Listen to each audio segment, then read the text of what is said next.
De William Blake, Londres. Vagueio por estas ruas violadas, do violado tamiz ao derredor, e noto em todas as faces encontradas sinais de fraqueza e sinais de dor. Em toda a revolta do homem que chora, na criança que grita o pavor que sente, em todas as vozes na proibição da hora, escuto o som das algemas da mente. Dos limpa-chaminés o choro triste, as negras igrejas atormenta. E do pobre soldado o suspiro que persiste escorre em sangue pelos palácios que sustenta. Mas nas ruas da noite aquilo que ouço mais é da jovem prostituta o seu fadário, maldiz do tenro filho os tristes ais, e do matrimônio insulta o carro funerário. Caos, a história segundo os gênios, que a cultura é tratada como a educação. Hoje, no nosso segundo programa, vamos conversar com um cara articulado, um cara que está com a antena ligada para ver o que acontece com ele e com um seus falecidos, Gustavo.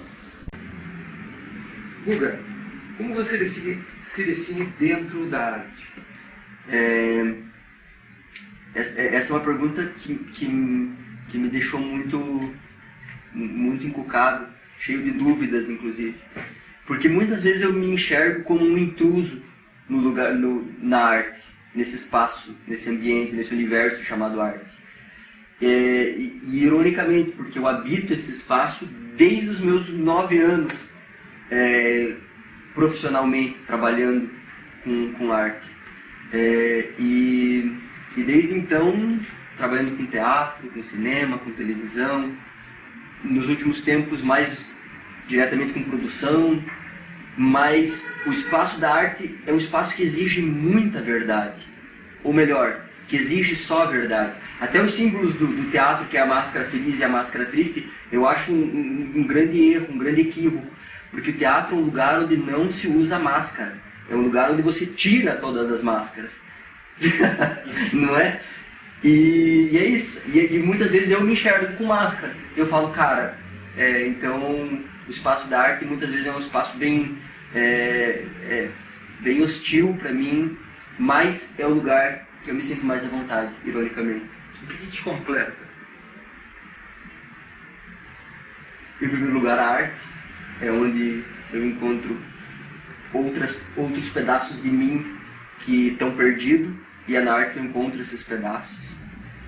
Mas enfim, a literatura me completa imensamente, o cinema me completa imensamente, e o teatro, sem dúvida, é o que me completa por mais, assim, por mais inteiro. O que significa ser verdadeiro para você? Acho que é isso, olhar o olho no olho e poder ser sincero, sensível, errar e não ter medo do julgamento, não ter medo do erro. Ser verdadeiro é viver livre, amando e sem medo. Perfeito. O que é relevante na arte para você? Em especial a verdade. Se não tiver verdade, deixa de ser arte. Ponto. Então, o que é relevante é a coerência, em primeiro lugar a verdade, em segundo lugar a coerência e, obviamente, a liberdade. O que é relevante na arte para você? Ótimo. A escuta, a espera. Qual o valor da arte?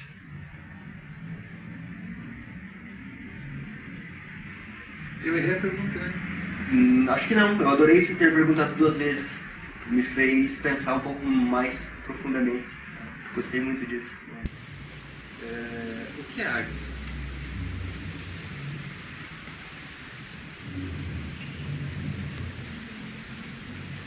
Eu acho que a arte é um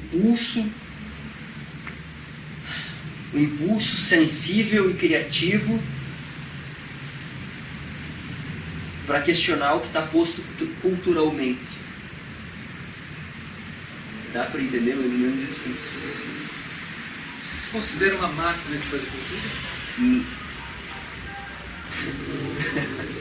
Muitas vezes sim, mas é um lugar que eu luto contra, inclusive, porque eu, enquanto artista, busco o rompimento com a cultura.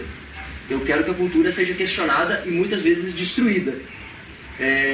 Mas eu faço parte desse mecanismo cultural e sim, muitas vezes eu sou máquina de cultura. Você gostaria que voltasse na arte nos dias de hoje? Em primeiro lugar, o acesso. Eu gostaria que as pessoas tivessem mais acesso à arte, como era, talvez, nos tempos primitivos, em que as cavernas eram pintadas e todo mundo tinha acesso a isso. Guga, por que é importante estudar tanto? Para saber o quanto a gente não sabe. Tem um escritor que eu gosto muito, gosto muito também forçar um pouco, mas que para mim é muito relevante o que ele escreve, que é o Marcelo Gleiser. Ele é um físico e ele escreve que ele tem a teoria das ilhas de conhecimento. O teu conhecimento é uma ilha e o mar ao redor é o desconhecido. Quanto mais você agrega conhecimento, mais essa ilha aumenta e automaticamente mais a margem no mar do desconhecido aumenta também. Então, quanto mais você busca conhecimento, mais você tem noção do quanto você não sabe nada. E eu acho que esse que é o grande tesão, sabe? Você ter consciência da tua pequenez diante de Shakespeare, uma frase célebre do Shakespeare. Existem mais coisas entre o céu e a terra do que sonha a nossa vã filosofia. E é isso. A gente não tem a mínima noção do que acontece no mundo. A gente é só um parasita que habita esse grande planeta. E saber, eu acho que é um dos grandes tesões da vida. Você estimula a vaidade intelectual dos outros? Eu estimulo a minha vaidade intelectual, infelizmente. Você é um cara vaidoso? Pra caralho. Muito, muito. E eu brigo muito com essa vaidade, inclusive, sabe? Eu brigo muito com essa vaidade. Não deveria brigar tanto. Me conta um trabalho que você fez que você não gostou. Vários. Talvez a maioria, inclusive. Mas teve um que eu não tenho orgulho de falar, mas enfim, estava precisando de grana, falei e fiz, que foi um trabalho que era uma peça do João e Maria, em que o João e Maria passeavam pela floresta e vinham seres boitatá, mas super clichê, uma história clichê, contexto clichê, e que eu também me odiei em cena, mas enfim, precisava fazer e fiz. O que se diria a Deus sobre a árvore do conhecimento? Parabéns, parabéns, que excelente criação. Você acha que o homem é um animal racional?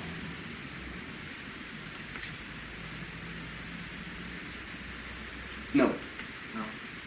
E o que mais? Eu acho que não, mas o homem é um animal vaidoso. Então, por ser vaidoso, ele se acha racional. Mas a racionalidade, eu acho que ser racional é entender justamente que a gente não é nada, inclusive não é racional. Que a gente pensa porque os mecanismos culturais fazem que a gente pense de determinadas maneiras e isso não é ser racional. A gente é máquina, o ser humano é máquina, é um animal mecanizado. O que você acha da comunidade que você vive? A comunidade micro que eu vivo, dos meus amigos, da minha família, eu acho fenomenal. Acho um privilégio poder crescer nessa comunidade. O que você tem a falar sobre a arte em nosso município?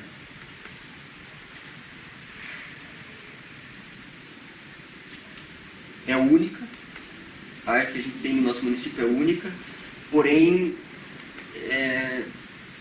os nossos artistas pouco reconhecem a sua identidade artística. E automaticamente o poder público não sabe o que é arte, o poder público não sabe o que é cultura. Quem deveria fazer as políticas públicas de arte e cultura está cagando para a arte e cultura, não sabe mesmo como fazer isso, mas a arte no nosso município é próspera. próspera mesmo, é um terreno muito fértil.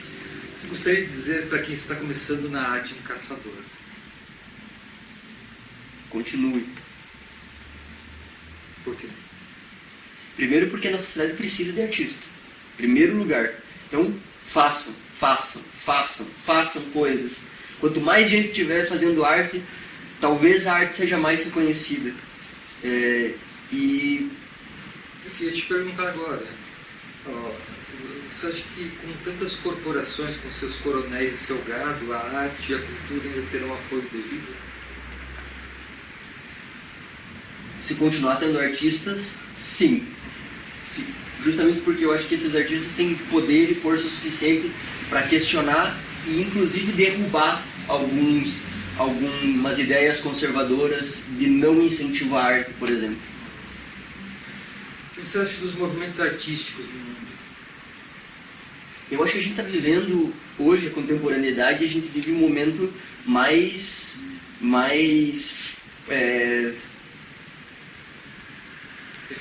efervescente da arte. A gente tem movimentos de inúmeras naturezas, desde a natureza mais primitiva até a natureza mais contemporânea, ativa. Então, a arte do mundo está fabulosa.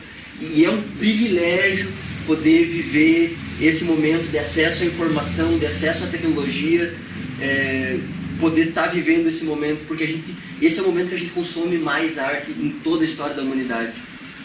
O que você diria sobre as guerras, mesmo sabendo que os gênios estão em constante guerra? Talvez eu seja um pouco mal interpretado nesse sentido, mas as guerras, não somente as guerras sanguinolentas, mas as guerras são extremamente necessárias. As guerras são... Que gera paz é guerra. Sem dúvida. Eu acho que o conflito, em especial a guerra, é isso. A gente não precisa matar o outro, mas a gente precisa estar em guerra com o outro, sem dúvida. Até porque isso, tem gente que pensa diferente da gente, e eu acredito muito na guerra como uma forma de se chegar a um consenso, não um consenso único, mas a um próximo passo que seja da dialética. A guerra é o mecanismo fundamental da dialética. Liberdade, igualdade, fraternidade, isso é possível? Eu acho que isso é um sonho bem inocente, cara. Inclusive, os próprios revolucionários franceses que propuseram isso abriram as pernas depois para todo o mecanismo global acabar com a França também. Então, eu acho que é um sonho bem inocente. Mas gosto de acreditar nele. Então vamos lá, agora o que é a vida? Eu acho que a vida é uma ideia. É uma ideia inocente. Porque é isso. Volto ao Shakespeare. Não... Você acha que é um caso perdido? A vida?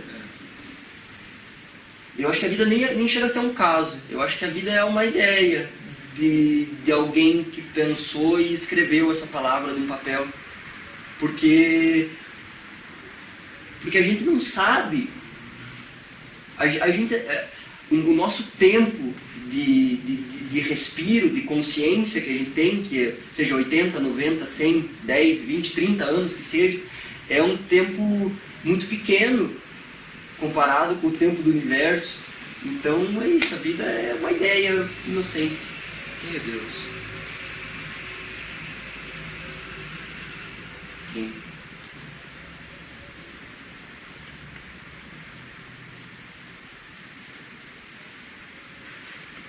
Eu gosto da figura, se for para botar uma figura, eu gosto da figura do elefante com 4 braços, que tem um martelo na mão que quando bate, explode uma bomba, uma explosão nuclear. Eu gosto desse Deus, eu gosto bastante desse Deus. O que é certo e o que é errado?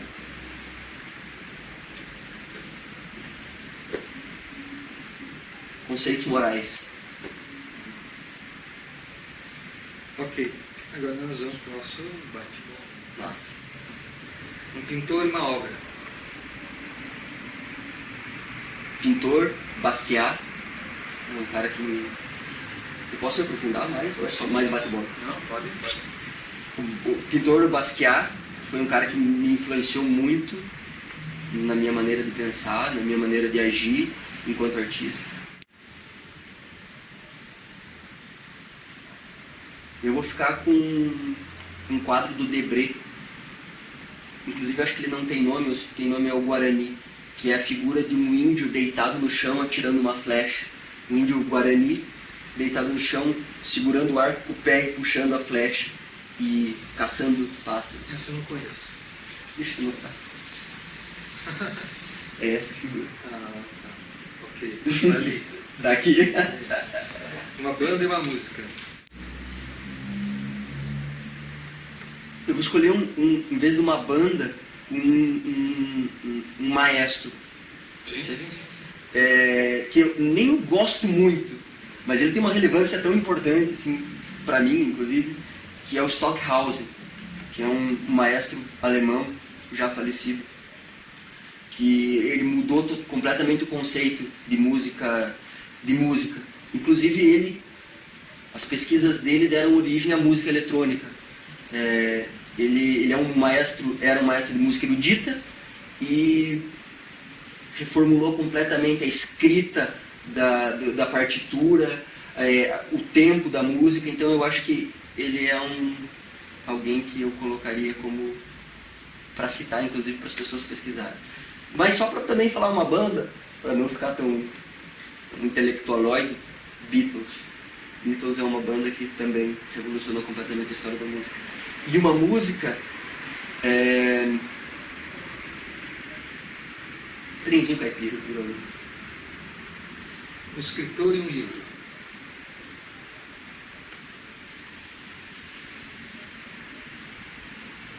Escritor Guimarães Rosa, que eu acho que talvez a gente tenha de mais autêntico na literatura nacional e mundial. E um livro, Memórias do Subsolo, de Dostoiévski. Estilíssimo estilo. Esse não é um universo que eu habito muito, mas tem uma figurinista que eu admiro muito o trabalho dela, que é uma mulher chamada Amábiles de Jesus, lá de Curitiba, que faz um trabalho incrível. E desfile, cara, pode ser o desfile dos pares de França, na época do Contestado. Um ator e uma peça.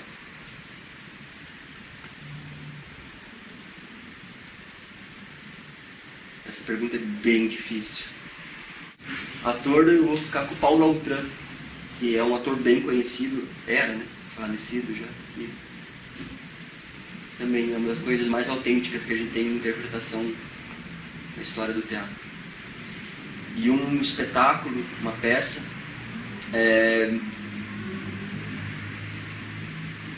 um espetáculo de dança de um grupo aqui de Santa Catarina chamado Cena 11, chamado Protocolo Elefante. Foi uma das coisas mais fabulosas que eu assisti.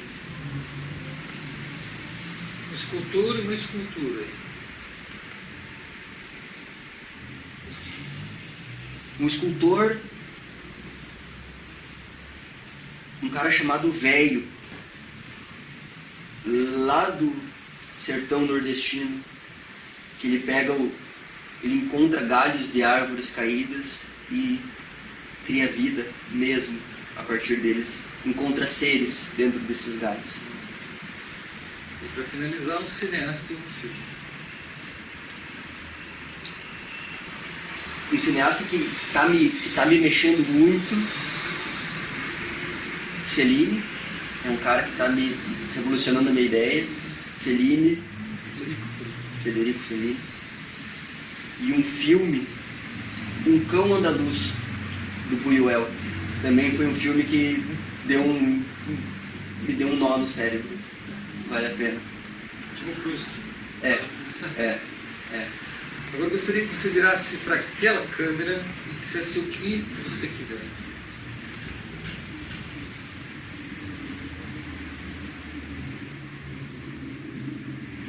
Criem coisas. Parem de copiar. Ou se copiarem, minta que é de vocês. Mas criem coisas, mesmo que elas forem copiadas. Bem, senhoras e senhores, esse foi o Menino Prodígio, o bicho grilo do Teatro Gustavo, de Caçador para o Mundo. Nós voltamos na semana que vem. De Allen Ginsberg, A Arte e a Ilusão, pois eu não ajo. Fico ou parto.